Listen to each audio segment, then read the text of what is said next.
told my family that I wanted to become a lawyer, they of course thought that I was trying to give advance excuses for not getting into good engineering colleges. You graduated from NLS in 1997. That I did my first corporate internship. I said, where have you been all this while? This kind of work. When you were finally at Nishit Desai Associates, you were sort of at the peak of your career. You were heading to practices, and I believe you were part of the internal management committee as well. So all of a sudden, you built this for yourself, and you decided to leave all of that behind and start your own law firm. Risk sort of paid off, that leap.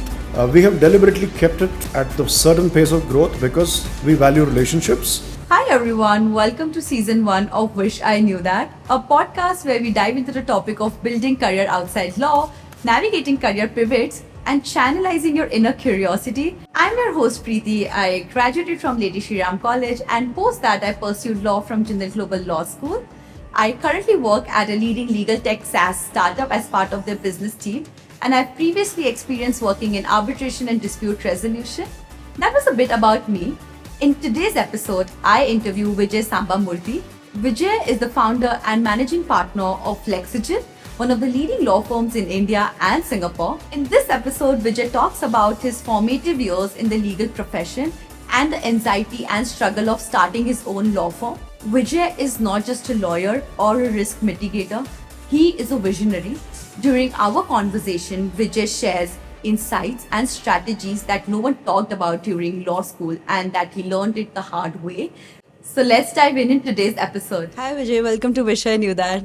Thank you, Preeti. It's really an honor and privilege to have you here today. It's my pleasure to be here. I hope that we can have a productive and fun conversation for the audience here. Can you tell us a bit about yourself and where did you grow up? How did you grow up? Sure. So I was born in one of the smaller towns in Tamil Nadu, but that's pretty much it. After that, I grew up in a city called Madras, which was the capital of Tamil Nadu, which is today called Chennai. My family was regular 1970s and 80s middle class family, pre-liberalization middle class, not post-liberalization middle class. We had a pretty grounded sort of upbringing, my brother and I. My parents wanted me to become an engineer because my family was full of engineers, and it was pretty unthinkable for them to have a child who would become anything other than an engineer. A second acceptable profession would have been doctor. Second, because in our family there were no doctors, there were only engineers. Everybody assumed that one day I would hold the torch high by becoming an engineer, but that didn't happen, as we all know. When I finished my grade 10, that's when I kind of told my family that I wanted to become a lawyer. They, of course, thought that I was trying to, give advance excuses for not getting into good engineering colleges, because back then, legal education wasn't very well thought of by Indian parents.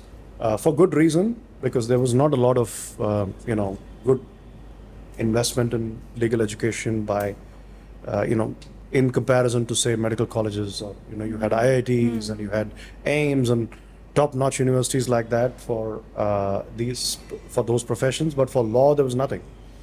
And National Law School, where I ultimately ended up going to, had just been founded 3 years ago, and nobody had heard of them. And I found out surely by accident through somebody that I, met at the USAFE, which is the U.S. Embassy's educational foundation. So when I said that I wanted to become a lawyer, everybody was quite stunned. And finally, they did some research on National Law School and heard good things about it. So then I was told that I could give the NLS entrance, and if I didn't make it, I would just stick to the family line. So I was like, okay. And I must say I was extremely lucky to get into National Law School, because I didn't think I would. Because as I was telling somebody a few days ago, it was a very tough entrance paper, though it is much tougher now, I'm sure.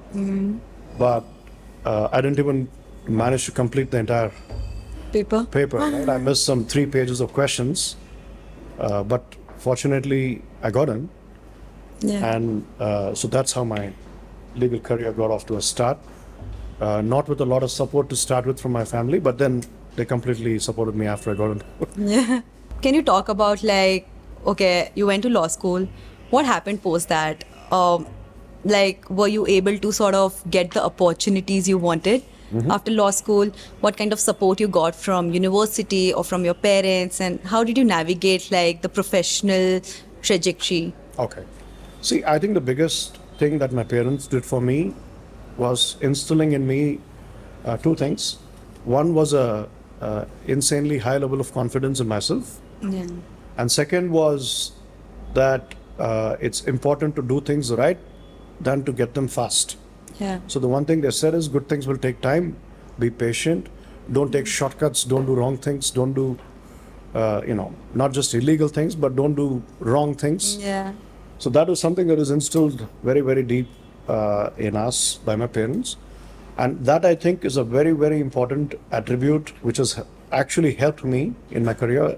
I'm not saying it just in intangible terms, but in very tangible terms. Sticking to those, principles have helped me.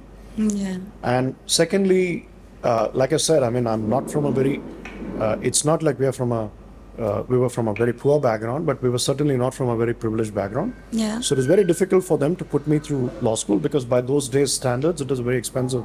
Yeah. It was a very expensive institution.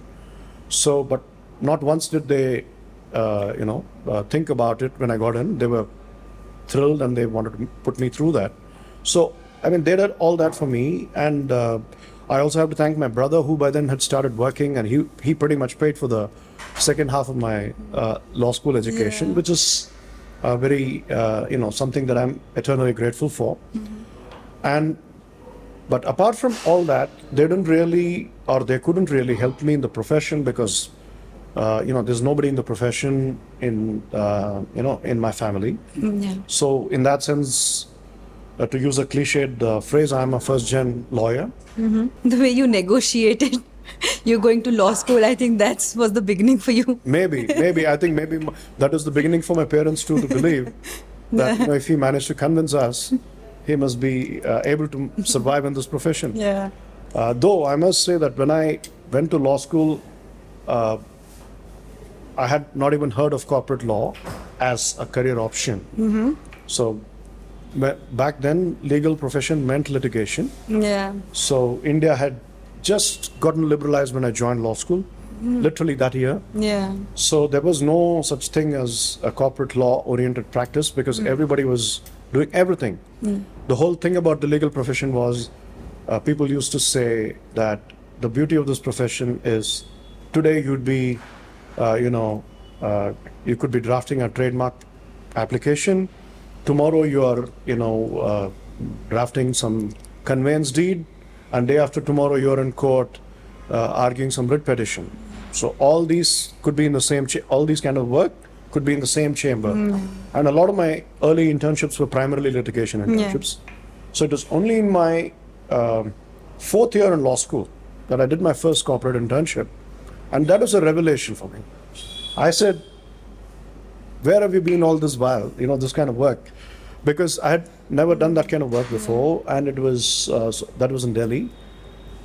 So it was an excellent, excellent internship, and I instantly fell in love with that kind of work. Yeah. And so then on, I did 4 more internships in corporate law, all in Delhi. There was this spate of new work which a lot of people did not understand. So I got to do a lot of interesting work, and that's where it went forward from there. Nice. So, okay, like you did those internships and that's when you decided to like pursue a career in corporate law. And you started your career at Mullah & Mullah. Thereafter, you went to Nishit Desai Associates. And like when you were finally at Nishit Desai Associates, you were sort of at the peak of your career. You were heading 2 practices, and I believe like you were part of the internal management committee as well. So all of a sudden, you built this for yourself, and you decided to leave all of that behind and start your own law firm. So why did you take that decision, and what was your personal and business motivation behind this? Okay, that's a great question. So yeah, I mean, as you said, by the time I left NDA, I had, you know, been trusted with a lot of responsibility in the firm. I was making a decent amount of money by those days. I mean, not decent, more than decent amount of money by those days standards, and by the standards of how old I was. Like, I was 20, 29, 30 years old then. So I don't think I had any complaints on money. I didn't have any complaints on the firm. I loved the firm. I had a great, I had a fantastic. The one thing I was really, I can continue to be very thankful about is I had and continue to have a fantastic equation with my bosses. Yeah. First at Mr. Fazlo Boy at, and Mr. Krishnamurthy at Mullah and Mullah. They taught me a lot as a very, very young lawyer. And then when I moved to Nishit Desai Associate, Nishit was extremely a great mentor as well. And to this day, I hold him in very high regard, and I'm very personally very fond of him. Yeah. And so, therefore, I had no reason to really leave. The only reason I decided to leave was that increasingly I was feeling this sort of restlessness in me about certain ideas and about how certain things should be done. And at some stage, what happens when you're in a firm, there are certain structures, there are certain other people, other viewpoints. So what happens is, and NDA that way was a very democratic firm. So we had as you noted, I was barely 29 and I was in the firm's management committee because they decided to reward me for it. And so the good part of that is that there's a lot of opportunity for people to grow. But this, what was becoming a limiting point for me was that there were some decisions which I thought I would have liked to see in a different way. But then when I thought about it, I said, how is it fair for me to expect, the firm to take a risk on my ideas when I'm not putting my money at risk, right? So I gave it a lot of thought, and I said, I'm in a very comfortable place here in terms of financial position, the importance in the firm, growth prospects, everything. But I said the point is I'm not able to do certain things because it's not fair of me to expect the firm to do things which I think are going to become big, or because I'm not putting my money at risk there. So that's what really pushed me to say I need to start up. Okay? And when I thought back, when I had started in the profession, my original goal was to anyway be on my own. Because if I had chosen a litigation path, that's what I would have done. At some stage, I would have worked with some seniors till a particular stage, and I would have gone on my own. So I said I should therefore do the same. So that's what kind of pushed me there. It was I won't pretend that it wasn't. It was a very risky and scary proposition at that point of time. I was not just risking, steady job with whatever, good money and all that. Yeah.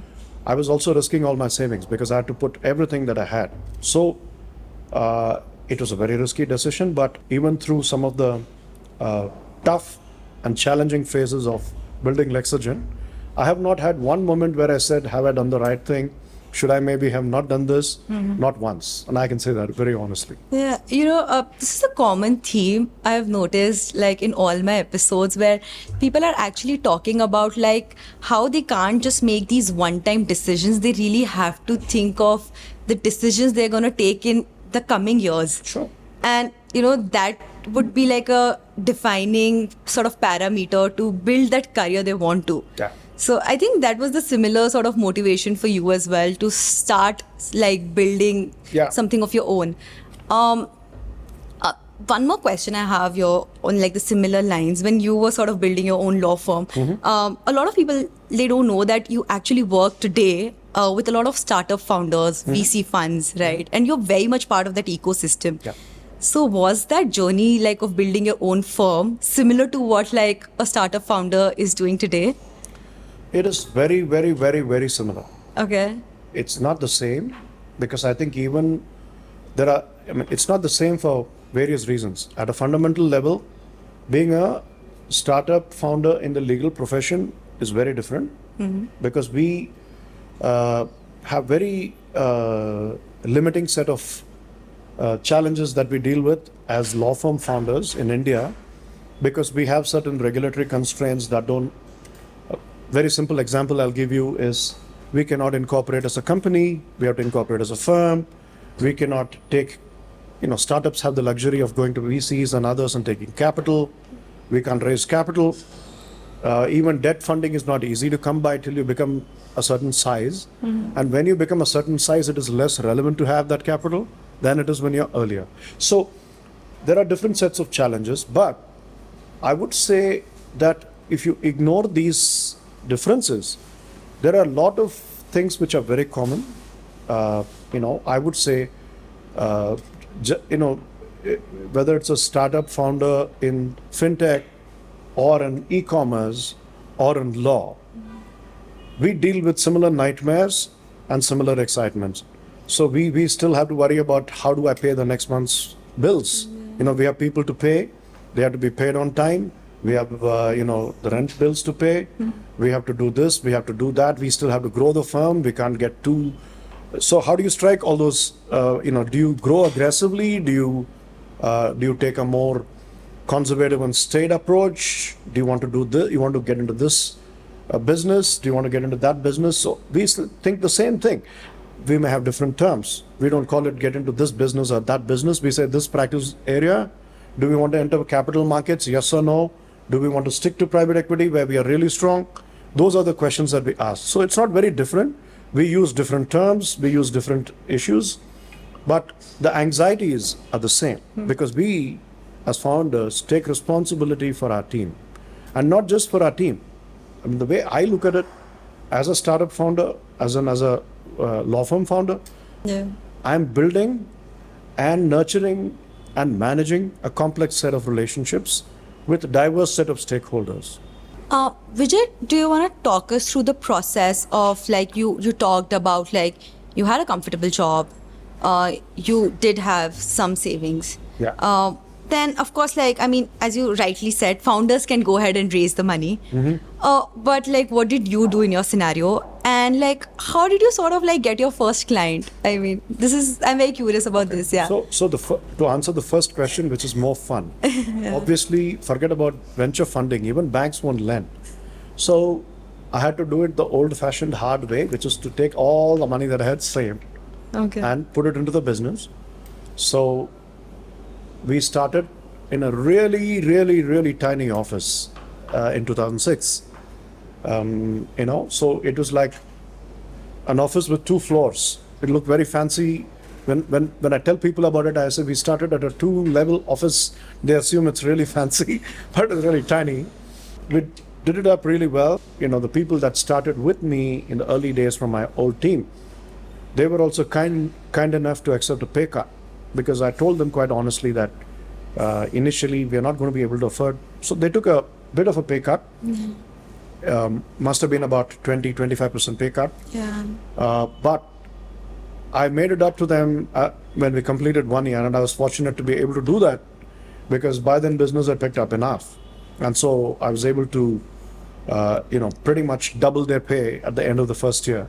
So net, they ended in a better position than where they would have been if they'd continued. Risk sort of paid off, that leap they took with you. Absolutely. And that was completely something that I felt very responsible for. I said, these guys have risked their, budding careers because of me, and I should make sure that they get an opportunity that they can talk about in terms of, how they can value add. So that's how it went. And what is the second part of your question? That is about... Second is how did you land up your first client? First client, okay, that is... And also, when you were starting out, you sort of didn't have these platforms like LinkedIn and these events happening. Sure. To attend and just go and, maybe pitch about your practice and what you're doing and just share your story, what is your vision. How did you make sure that is just all of this is, out there for people to know what you're working on? So first thing I will say is because this is important for people to understand, is so that they understand the risk involved, and also the fair way of understanding why it probably worked for me, is I was not some kid right off the blocks. I mean, I was 9 years in the profession when I started up, but I'd had a very good 9 years, thanks in part to the time at which I graduated. So I was thrown into a lot of, fairly complicated stuff which we had to figure out, and I didn't take shortcuts. I worked the hard way. It is extremely difficult for those 9 years, but at the end of those 9 years, I had a lot of amazing deals to show under my belt. I kind of told myself that I wouldn't poach any of NDA's clients. That's the other thing that I did, because I said, again, it would have been much easier if I had started up by poaching a lot of their clients, because I was doing most of the work for the private equity clients. The easiest thing to do would have been to go after them. But according to me, that also would have been the wrong way to do it. And why is it the wrong way to do it? Because, I'm somebody who values relationships more than anything else. I can say that with honesty, that I value relationships more than money. Okay?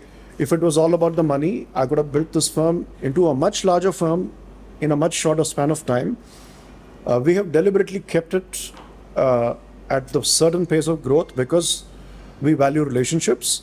And as part of that, I didn't want to leave my previous firm in that kind of a way. So it took more time. But what I did, and which turned out to be a very smart strategy, also because I was a little lucky, but I also credit myself a little bit for that strategy, is that I said, I don't want to go after my former firm's clients, but I will go after everybody who is on the other side.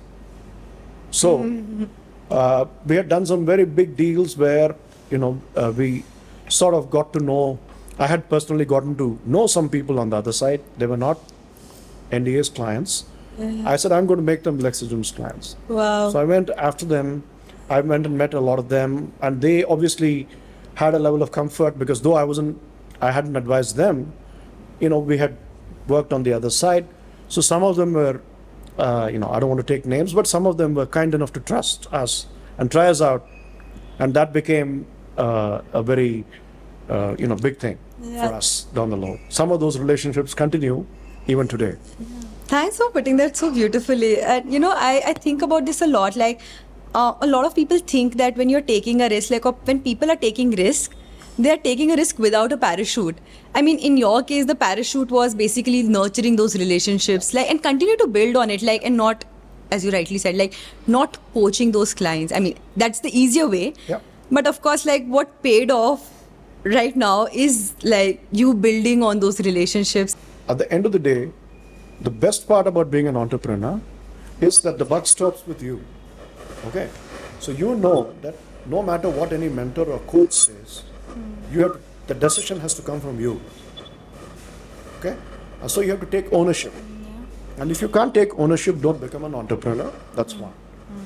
Because the other thing also I will say is, if you can't sell, don't become an entrepreneur. That applies to legal entrepreneurs too. Yeah. Though we can't advertise, I'm not saying advertise, but you can't sit at home and say the clients will come and see. Yeah. You made a very good point about how sort of you have to be visionary when you're an entrepreneur, or you have to take a lot of ownership. Yeah. But you're also a lawyer, and because startups and basically the founders and VC funds, they're known for having that vision, whereas lawyers are perceived as someone who's a risk mitigator. Sure. So how do you balance that? So let me put it like this. The risk mitigator hat is my service hat. Okay? What do I mean by that? People come to transactional and corporate lawyers. I mean, like people go to litigators for dispute resolution, people come to corporate lawyers for dispute prevention. Okay?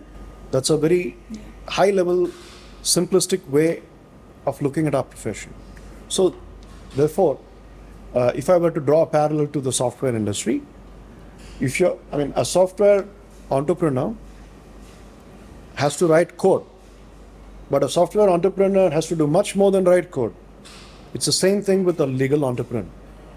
My writing code is drafting shareholders' agreements. My writing code is advising on regulatory issues. My writing code is due diligence. All that. But beyond that, as a legal entrepreneur, you have to do much more. You're building a firm. So, Mark Zuckerberg may really enjoy writing code, but if he says that's all I will do, he will not build a firm. He'll not build a Facebook. He'll become only an engineer who's writing code.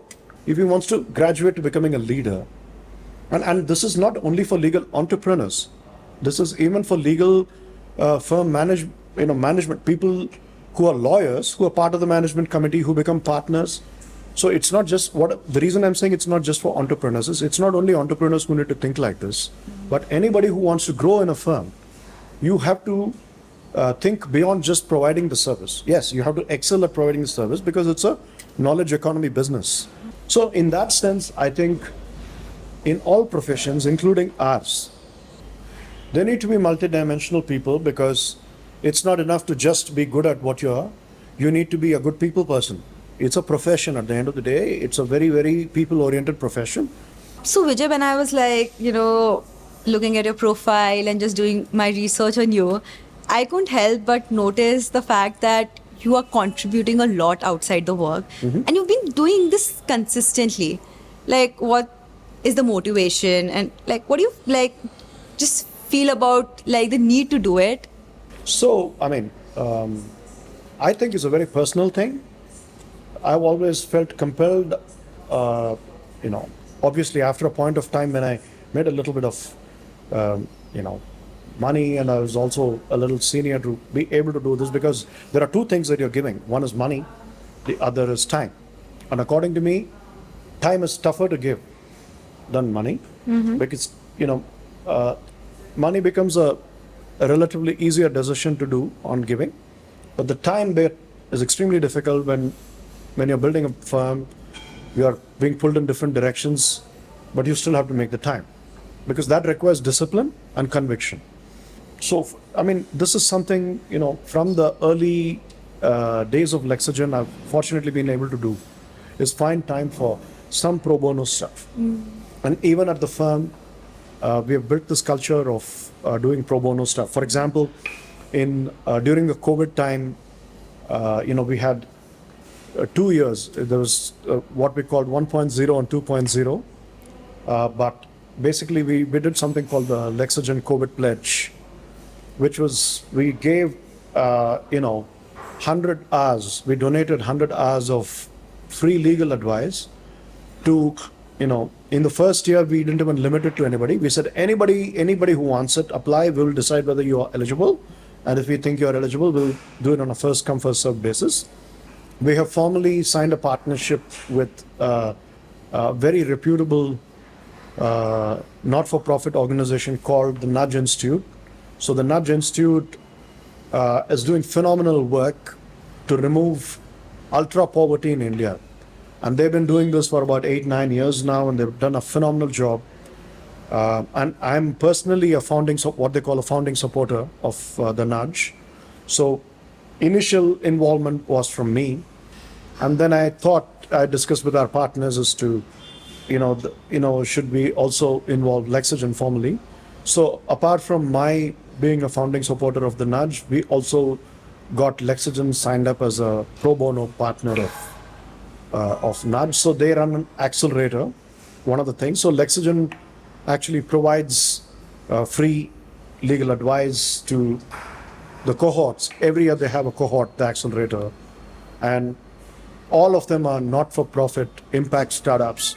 So I'm very proud of the work that they do and the support that we provide, and also of the support that I provide to Nudge personally as well.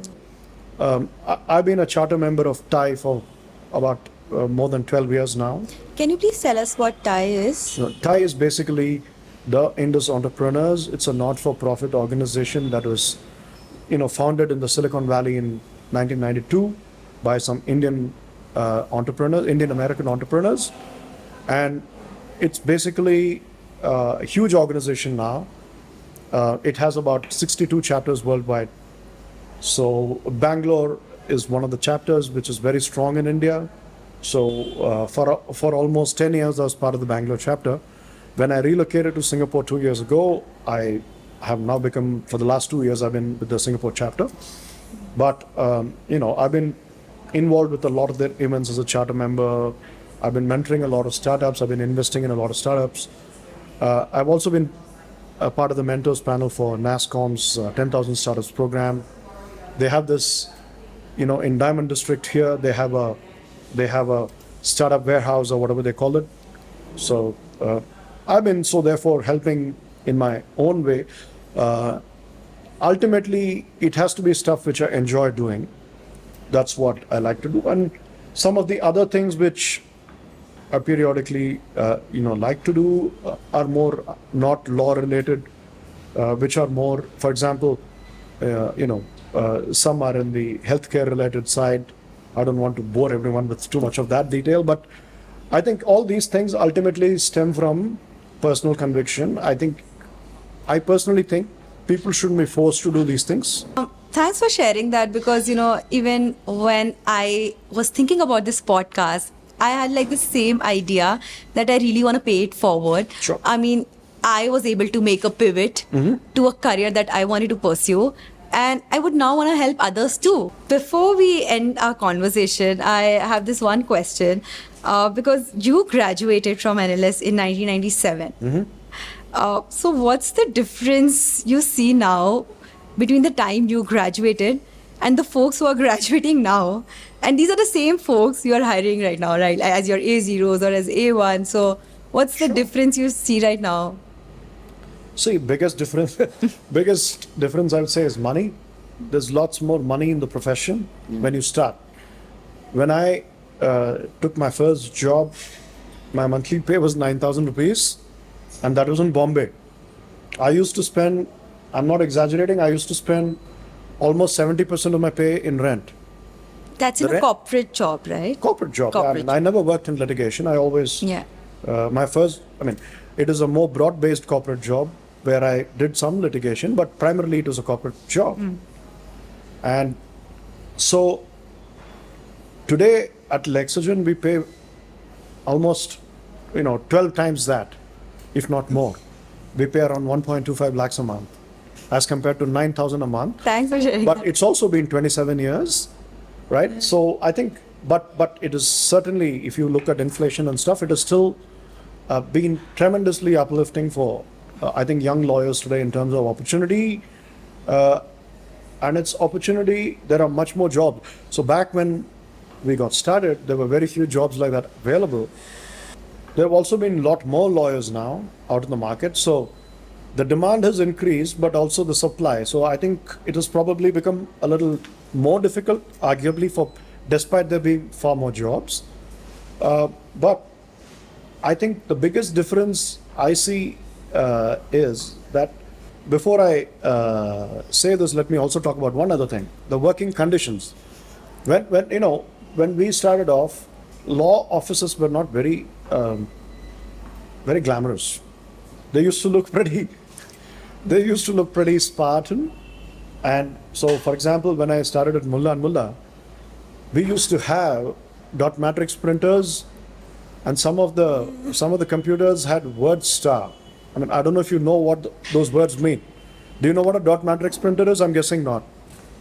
It's basically a very noisy printer. It used to sound like a lathe, that much noise.